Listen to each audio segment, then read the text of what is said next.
Hello दोस्तों, मेरा नाम है उमेश काय। मेरे यूट्यूब चैनल का नाम है परफॉर्मेंस मैनेजमेंट इन मैन्युफैक्चरिंग। आज जो वीडियो डिस्कस करने वाले that is regarding application of control chart and run chart in manufacturing and other businesses also. तो इनिशियली हम डिस्कस करेंगे कंट्रोल चार्ट पर। Control chart is also called as Shewhart chart. Control chart इसलिए कहते हैं कि there are two control lines in this chart, यानी आप अगर ये एक इमेज हमने चार्ट का शेयर किया है ये वीडियो के साथ में, आप अगर देखोगे कि तो आपने कंट्रोल चार्ट में एक्स एक्सिस पर डेट्स प्लॉट किया है, वाई एक्सिस पर कंट्रोल टॉलरेंस लिमिट या कंट्रोल लिमिट्स हमने प्लॉट किया है, यानी जो हम पार्ट प्रोड्यूस कर रहे हैं उसका डायमेंशंस क्या है और उसका लोअर लिमिट और अपर लिमिट क्या है।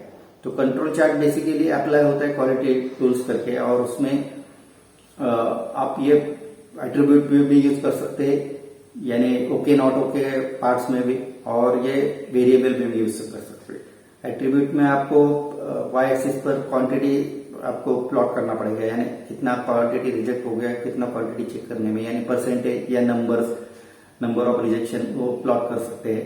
पर डे रिजेक्शन या पर डे रिजेक्शन परसेंटेज ये आप प्लॉट कर सकते हैं। और फॉर मेजरेबल आपको ये डायमेंशंस प्लॉट करना पड़ेगा, कितना डायमेंशन आपको कंट्रोल करना है और उसके लिमिट्स क्या है। तो इसमें आप देखते हैं कि एक्सिस पर डेट प्लॉट किया है, वाई एक्सिस पर डायमेंशन स्पेसिफिकेशन प्लॉट किया है, उसको अपर रेड लाइन दिखाई दे रहा है that is upper control limit, and lower red line दिखाई दे रहा है that is lower control limit.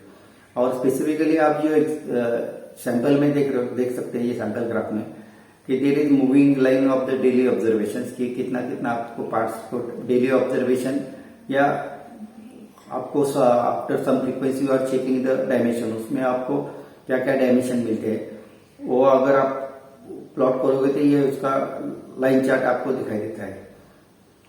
So on the X axis you can take also the sequentially numbering, या उसको टाइम पे भी आप प्लॉट कर सकते हैं, टाइम लाइन पर भी प्लॉट कर सकते हैं, यानी हर 15 मिनट में आपको क्या डायमेंशंस मिलते हैं।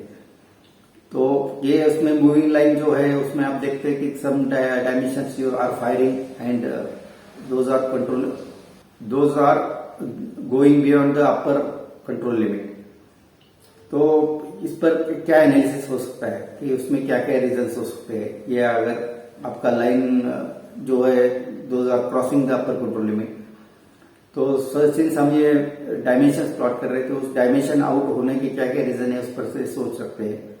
तो इनिशियली आपको मशीन पर सोचना पड़ेगा कि मशीन अगर आपका ब्रेक डाउन रहेगा कुछ रीजन के लिए, या उसमें कुछ इश्यू रहेगा मशीन में, तो that is one of the reason. Machine में कुछ वेरिएशन आता रहेगा कुछ बीच बीच में, या उसमें कुछ आपने सेटअप चेंज किया है, टूल चेंज किया है, या ऑपरेटर आपका चेंज हो गया, या शिफ्ट चेंज है, या सम पावर फेल्यूर है बीच में, या मटेरियल चेंज है, ये सब रीजन हो सकते हैं। यानी if there is some change in the regular process, तो उसमें ये रीजन हो सकते हैं, उसको बोलते हैं assignable cause.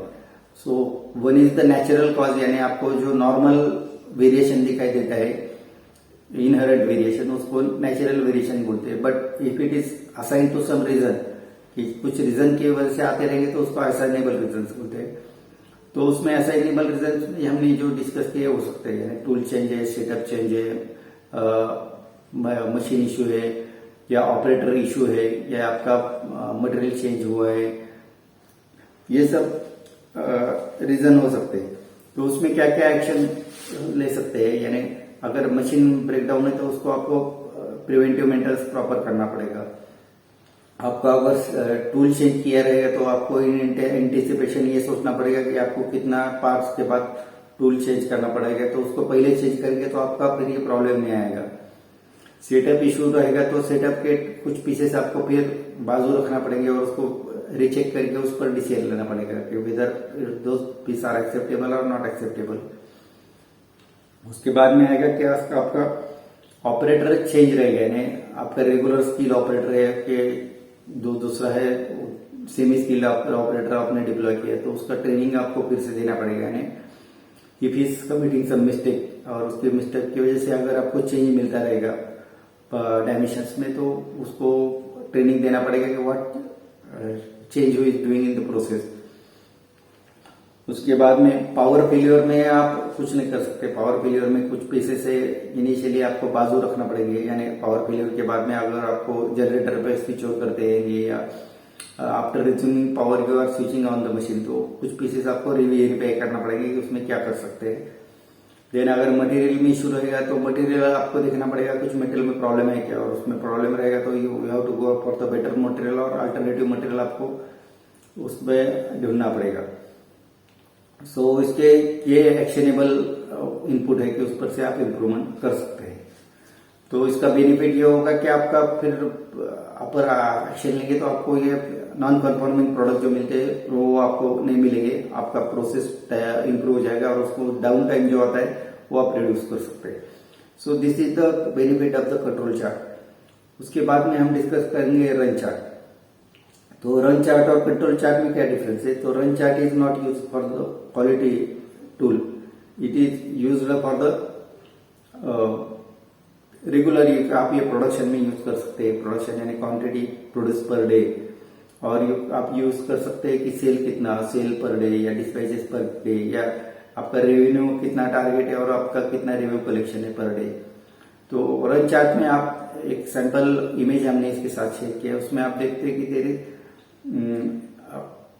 Observation on the X axis, यानी आप डेली देखेंगे रहेंगे या आपका जो फ्रीक्वेंसी है after some period of the time आप ऑब्जर्वेशन लेते रहेंगे, that is to be taken on the X axis. Y axis पर आएगा कि आपका जो आप ऑब्जर्वेशन ले रहे हैं यानी कितना क्वांटिटी यानी नंबर्स में आएगा, यानी रेवेन्यू रहेगा तो कितना रुपीज है, सेल रहेगा कितना रुपीज में आएगा, या डिस्पैच का क्वांटिटी रहेगा तो that is also coming to the quantity in the Y axis. और उसके साथ में टारगेट लाइन आएगा, यानी आपका टारगेट कितना है वो डेट का और कितना आप अचीव कर रहे हैं। तो आप ये इमेज में देख रहे हैं कि there is moving line observation हमने जो प्लॉट किया है, तो उसका ऑब्जर्वेशन आपको लाइन के स्वरूप में दिखाई देता है। But along with that you are observing that on some day और some incidents you are not achieving the target, यानी आपको अगर टारगेट नहीं अचीव करते रहेंगे कि उसको फिर से एनालिसिस करना पड़ेगा कि why we are not achieving the target. तो उसके लिए एनालिसिस ये हो सकता है कि ये तो आप अगर 2-3 इंसिडेंसेस आपके कंटिन्यूस मिलते रहेंगे कि उसका मतलब है there is shift in the process और उस पर एक्शन लेना पड़ेगा। तो उसके लिए क्या क्या एनालिसिस हो सकता है? उसके लिए अगेन आएगा कि आपका मशीन में कुछ इश्यू रह गया, यानी कुछ ब्रेक डाउन रहेगा उस दिन, या कुछ मशीन वेटिंग टाइम रहेगा कुछ उस पर एक्शन काम करने के लिए, तो वो एक रीजन हो सकता है। तो उसके लिए preventive maintenance is the action, कि प्रिवेंटिव मेंटेनेंस करके आप ये टाइम रिड्यूस कर सकते हैं। उसके बाद में आएगा आपका अगर ऑपरेटर प्रॉपर आउटपुट नहीं देता रहेगा, आपका ऑपरेटर का जो टारगेट है वो अचीव नहीं करता रहेंगे, तो उसके लिए आपको ऑपरेटर को ट्रेनिंग देना पड़ेगा और उसको रिस्किल करना पड़ेगा, उसको उसका स्किल इंप्रूव करना पड़ेगा, यानी he will be able to give your targeted output. Third reason रहेगा आपका अगर वो पार्ट जो है उसका साइकिल टाइम ज्यादा रहेगा, यानी आपका जो प्रोडक्ट मिक्स है उसके हिसाब से आपने टारगेट लाइन आपने जो ड्रॉ किया है उसके लिए अगर ये आपका प्रोडक्ट है उसका साइकिल टाइम जो है दैट वो अगर इशू आता रहेगा, यानी आपका साइकिल टाइम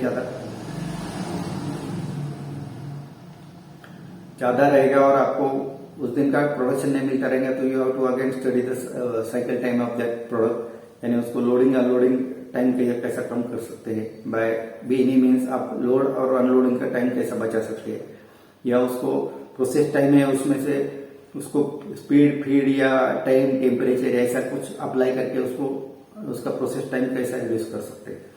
तो ये अगर इम्प्रूव करोगे तो वो प्रोडक्ट का साइकिल टाइम आपका कम हो जाएगा। देन अनदर रीजन में be the loss due to the some unseen या अनफोर्सिन एक्टिविटीज, यानी आपका नो मटेरियल इशू रहेगा, नो प्लान इशू रहेगा, या नो ऑपरेटर इशू रहेगा, या any other reason those are यानी नो टूल रहेगा, ये रीजन भी हो सकता है। उसकी वजह से आपका मशीन आइडल जाता रहेगा, तो you have to take the action in anticipation, ये उसमें आप प्लान रहेगा तो प्रॉपर प्लानिंग कैसा कर सकते हैं, या टूल का इशू रहेगा तो आपको टूल का स्टॉक रखना पड़ेगा मशीन पर भी और स्टोर में भी। आपका मटेरियल इशू रहेगा तो आपका मटेरियल प्रोक्योरमेंट प्रॉपर करना पड़ेगा। और अगर और कुछ इशू रहेगा तो उसके लिए भी आपको एंटिसिपेट करना पड़ेगा किस किस वजह से मशीन आइडल जा सकता है। So these are the details about run chart. तो उसका अप्लाई आप एप्लीकेशन आप ये देख रहे कि उसमें क्या क्या आपने डेली प्रोडक्शन के लिए अप्लाई कर सकते हैं, डिस्पैचेस सेल्स के लिए भी, रेवेन्यू कनेक्शन के लिए भी अप्लाई कर सकते हैं। तो ये इसके बेनिफिट है। और ये आप अगर अप्लाई करोगे तो आपका प्रोडक्शन इंप्रूव हो जाएगा, यानी machine down time due to unforeseen activity जो होता है उस पर से कि आप टाइम बचा सकते हैं। या आपका प्रॉपर प्लानिंग नहीं रहेगा, मटेरियल प्रोक्योरमेंट प्लानिंग या मशीन प्लानिंग ये नहीं रहेगा, आपका ऑपरेटर ट्रेन रहेगा तो उसको प्रॉपर ट्रेनिंग नहीं देंगे तो आपको ये अवॉइड कर सकते हैं।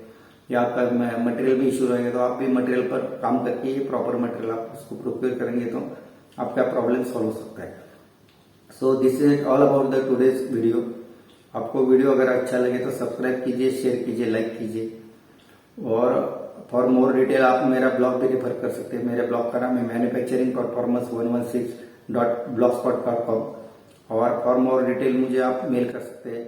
मेरा मेल आईडी है pmsir116@gmail.com।